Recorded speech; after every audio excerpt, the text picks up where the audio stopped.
doesn't love a good superhero or superheroine? Am I right? I mean, if I had a superpower, it would probably be like flying or something. Besides the cool costumes and the amazing accessories and the superhuman strength and the incredible powers, I think one of the reasons we love superheroes so much is because of what they do. They see something wrong happening around them and they step in to make it right. They take action to solve the problem. They step in to defend. In other words, they do something about it. For us though, if we're going to do something, we need to learn more about injustice and take a look at what God has to say about it. Let's start by defining injustice together. Have you heard of the word justice before? Justice simply means something is right, fair, or equal. Injustice is the opposite of that. So when we talk about injustice, we're talking about the things in our world that are unfair, unequal, or not right. There are probably a lot of things that might come to mind when you think about injustices in our world. Things like children who are starving, families living in poverty, natural disasters, or racism. That's the kind of stuff we know is wrong. But if we're honest, it's also the stuff that feels really big. It feels like stuff we can't do much about. Honestly, I get that feeling. Some of the most obvious injustices in the world feel like challenges we just can't overcome. And because of that, we feel like we just have to hang up our superhero cape and let somebody older or wiser or more powerful do something about it. But what if I told you that you have a lot more power to do something about injustice than you realize? What if I told you that right now you have the potential to do something about the hurts and wrongs and unfair things you see in the world around you? Whether we realize it or not, there are so many injustices, big and small, happening in the world around us every day. The problem is that often, if they're not big or huge or obvious wrongs, we just don't see them. Sure, we might question them or wonder why these things are happening. We don't recognize them as injustices. To us, this is just the way things are.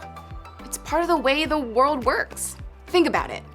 Did you know that some teenagers can afford to get a tutor when they're struggling at school, but others can't? Some people don't get to join the team because they can't pay the fees. Some people have to protest in the streets in order to get their voice heard. Did you know that some schools can give all their students laptops for distance learning, but others don't have access to that kind of technology? Some students are forced to wear the same clothes every day. Two students of different races can get caught for the same thing at school, but only one might get in trouble. Some middle schoolers get bullied every week on Instagram, on TikTok, on Snapchat, but nobody speaks up about it. Did you know that a guy and a girl might have the exact same grades in class, but one will be treated like they're smarter? Did you know some people have no money, so they have to beg for it on the side of the street? For some of you, this stuff isn't brand new. You notice it because you've experienced it. You see it because you've lived it. For you, some of this injustice is very real, but for others of you, this may be brand new stuff that you're just noticing. And all of this stuff, the stuff that's happening in your school or in your community or your neighborhood or even right here at church that just feels off to you, that stuff is probably the result of some kind of injustice, some kind of unfair or unequal treatment of people. So, what do we do about it? I think there's something inside of most of us that wants to see things made right. We can't be part of the solution to problems that we don't even see as problems. Remember, we said the first step to making things right is to simply start seeing. So how do we do that? What can we do to open our eyes to the injustices around us? Let me let you in on a secret. We aren't the first people to have this problem. We aren't the first people to experience a world filled with injustices. And we aren't the first people to not notice them from time to time. We aren't the first people who needed a little help opening our eyes and seeing injustice. I think that's part of the reason Jesus made a habit of pointing out things to people that they hadn't seen or noticed before. So much of his ministry on earth was about helping people see the world through his eyes. And today we're gonna look at one of the times he did just that. There was this guy named Matthew who actually experienced life with Jesus. He knew him, he followed him, and he wrote down a lot of what he saw Jesus say and do. And today we're gonna take a look at some of what Matthew wrote down. So when we're reading his account of Jesus' life, we're reading it from somebody who saw and experienced it firsthand. That's pretty cool.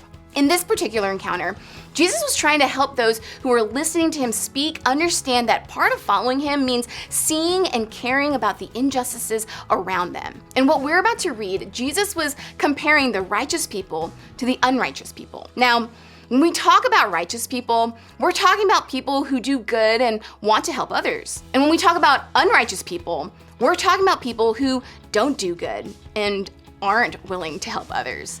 Let's look at what Jesus said. Then the king will say to those on his right, "Come, you who are blessed by my Father. Take your inheritance, the kingdom prepared for you since the creation of the world. For I was hungry, and you gave me something to eat. I was thirsty, and you gave me something to drink. I was a stranger, and you invited me in. I needed clothes, and you clothed me. I was sick, and you looked after me. I was in prison, and you came to visit me." Then the righteous will answer him, "Lord, when did we see you hungry and feed you, or thirsty and give you something to drink? When did we see you a stranger and invite you in, or needing clothes and clothe you? When did we see you sick or in prison and go to visit you?" Okay, so maybe you're hearing this and thinking what the people who were listening back then thought. What in the world is Jesus talking about here? When was he hungry or thirsty or in need of clothing? When was he sick or in prison? That's not anywhere in the Bible, right? Well, technically you're right. Those injustices didn't happen directly to Jesus, and so his followers didn't really see them. They didn't recognize that responding to them might be important parts of showing their love for him. But look at how Jesus responded. The king will reply, "Truly I tell you, whatever you did for one of the least of these brothers and sisters of mine, you did for me." Did you catch that? Jesus was saying that the righteous people, which remember, is just another way to say people who choose to do good and want to help others, are people who see and look for the injustices around them. They care about the least of these, which are those who need the most help, feel the most pain, or get the worst treatment. They recognize when someone is hungry, or in prison, or sick, or left out. They see the injustice in the way these people are treated. They see the injustice in their circumstances. They care about it. They act on it. They do something about it. Why? Because in caring for those who are being treated as less than or left out, they're showing they care about what Jesus cares about and that they love the people that God loves. I think the people listening at the time probably struggled with some of the same things we struggle with when it comes to injustice. They didn't see it. They didn't recognize it happening around them, and because of that, they didn't respond. But Jesus was reminding us that his people are those who look for people in their neighborhoods or schools who need the most help.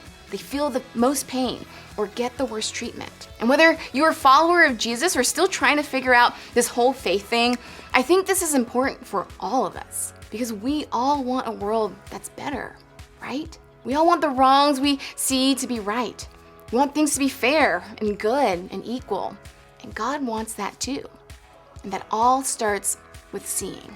Before you do something about injustice, you have to see it. It's easy to think something you don't really see isn't really there.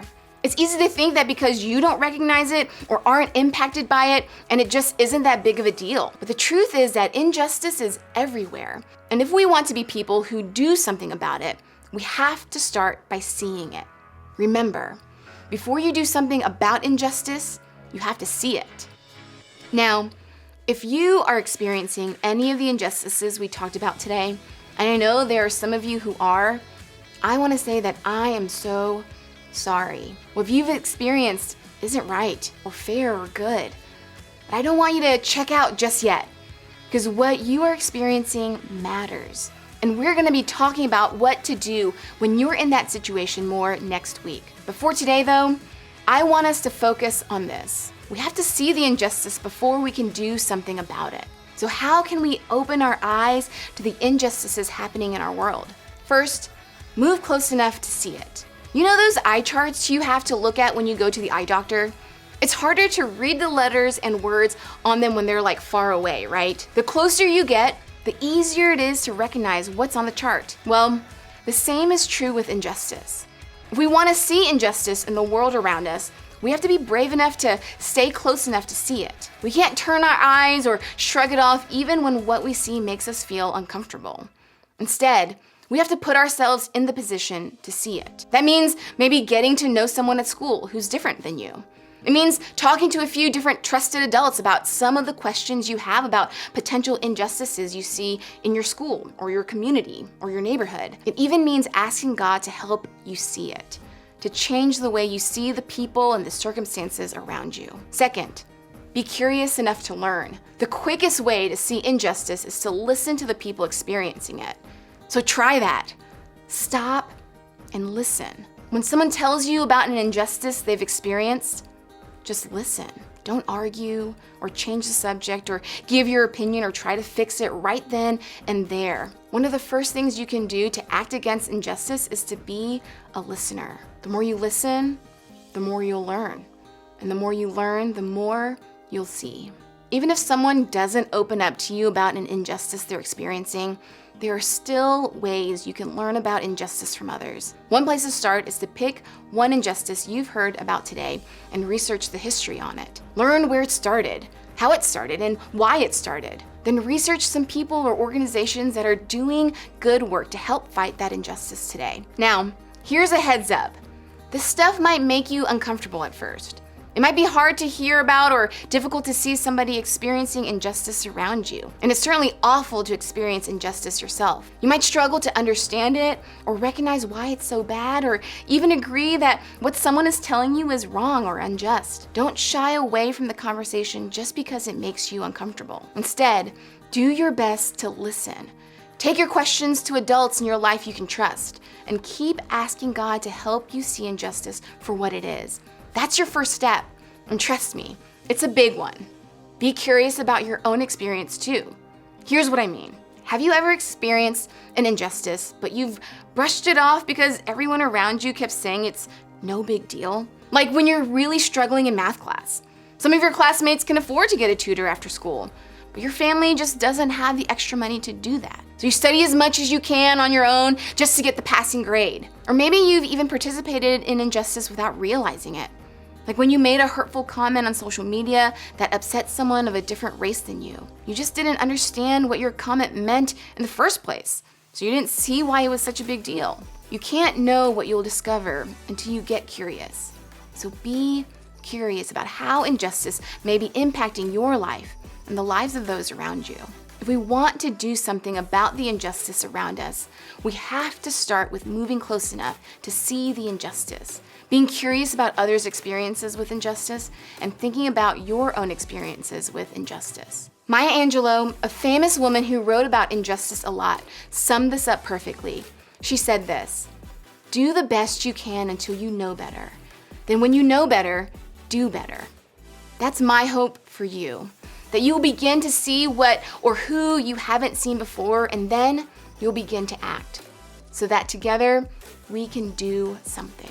Remember, before you do something about injustice, you have to see it. One of the best places to start talking about what it means to see injustice is with your group. We've created these groups to be a safe place for you to listen, ask questions, and encourage each other to do something great in this world together.